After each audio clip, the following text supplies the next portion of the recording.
Two houses, same street, listed the same week. One had 6 offers in 4 days, the other sat for 2 months and eventually sold for less than the asking price. Same neighborhood, same city, same market conditions. So what actually happened? By the end of this video, you'll know exactly what separated them, and it's not what most people assume. I want to start by clearing up a myth because it causes a lot of unnecessary panic. People hear the market is slow or the market is hot. It's like one single temperature across the entire city, and it's genuinely not. Right now in this city, both things are true at the same time, in the same week, sometimes on the very same street. Some homes are getting multiple offers, others are sitting for months. That split is actually the real story, not whichever headline you happen to see. And by the way, thanks for checking out this video. My name's Curtis, I'm a real estate agent with Realtor right here in Ottawa. Each day I help buyers and sellers just like you navigate the largest financial transaction of their lives. My contact info is on the screen now and in the description below in this video. So let's get back to those 2 houses because the differences tell you almost everything you need to know. The first home was priced honestly from day one based on what similar homes had actually sold for recently, not on what the seller hoped it was worth. The second home was priced based on a number that the seller had in their head, one that felt fair to them personally but wasn't supported by anything that it actually sold nearby. And here's the part that surprises people. Pricing slightly under the honest market value on purpose is one of the most reliable ways to trigger real competition. Feels counterintuitive. You're asking for less, so how could you get more? But when a home is priced to attract multiple serious buyers at once, those buyers end up competing with each other, and that competition often pushes the final price above the initial asking price would have achieved on its own. Conditions mattered too, and I want to be honest about this part. The first home had been freshly painted, decluttered, and photographed well. The second home was clean and perfectly livable, but it still had visible wear, dated fixtures, and carpet that had seen better days. Buyers today have more options than they did a few years ago, and when they have options, the homes that feel move-in ready simply get chosen first every time, almost without exception. So let's talk about timing, because it's played a role here too. The first home hit the market on a Thursday, giving the buyers the weekend to view it, creating a natural offer deadline for the following week. The second home was listed on a Tuesday with no clear offer date at all, which meant interested buyers had no urgency, and no urgency very often turns into no offer. Marketing made a real difference as well, and I don't just mean a few photos. The first listing had professional photography, a floor plan, and a shared property across the platforms buyers actually used to search. The second listing had photos taken on a phone in mixed lighting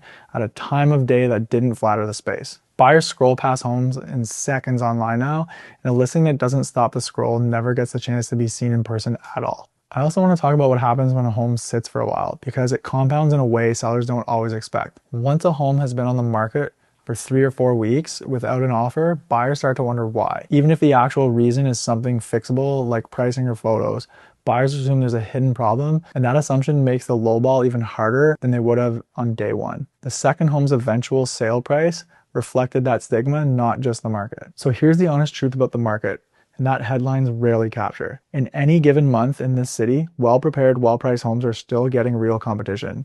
Homes that skip the preparation or that are priced from hope instead of data are the ones sitting, and they're the ones dragging down the average that gets reported in the news. Both realities exist in the same market report, blended together in one confusing number.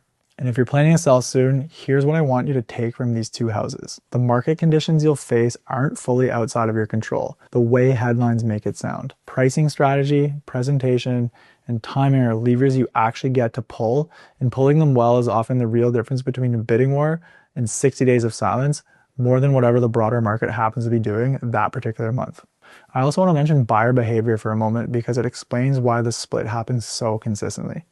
Buyers today do far more research before ever booking a showing than they used to. They compare listings side by side, they check how long a home's been sitting, they notice price drops. This means the first impression a listing makes online carries more weight than it ever has, and it's often decided within the first 10 seconds of scrolling past your photos. The last thing worth knowing if you're a buyer watching this, not just a seller. Understanding this split works in your favor too. A home that's been sitting for 2 months isn't necessarily a red flag. Sometimes it's simply a home that was priced or presented poorly, and a fair, well-researched offer on your home might get accepted with far less competition than chasing a home that's about to spark a bidding war. The split market cuts both ways, and knowing that gives you real options either way. Let's talk about offer dates for a second because they play a bigger role in the split than people realize.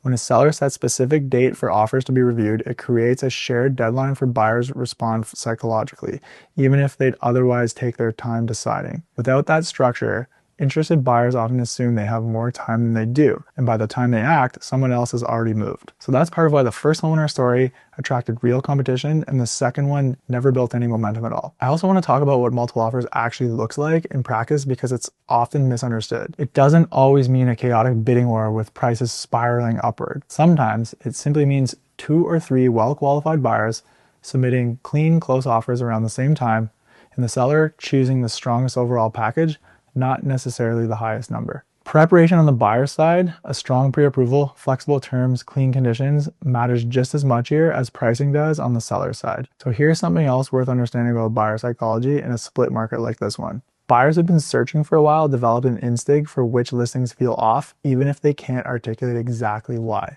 A slightly too high price, photos that feel a little dated, a description that reads like it was rushed. None of these are dramatic red flags on their own, but together they create a hesitation, and a hesitation in a competitive market means someone else moves first while the buyer is still deciding whether to book a showing at all. So I want to leave you with a practical way to think about this, whether you're buying or selling. Ask yourself which category a specific home falls into before you form an opinion about the whole market based on it. One overpriced, poorly presented listing sitting for 2 months doesn't mean the market has gone cold. One home with 6 offers in 4 days doesn't mean everything's on fire. Both can be true at the same city, the same week, and understanding that split is actually what helps you make a smart decision instead of reacting to whichever story you happen to hear first. One final thought, and it's really the whole point of this video. The next time you see a headline calling some buyer or seller's market, remember those 2 houses on the same street. The headline describes an average. Your specific home, your specific street, your specific timing is what actually determines your outcome.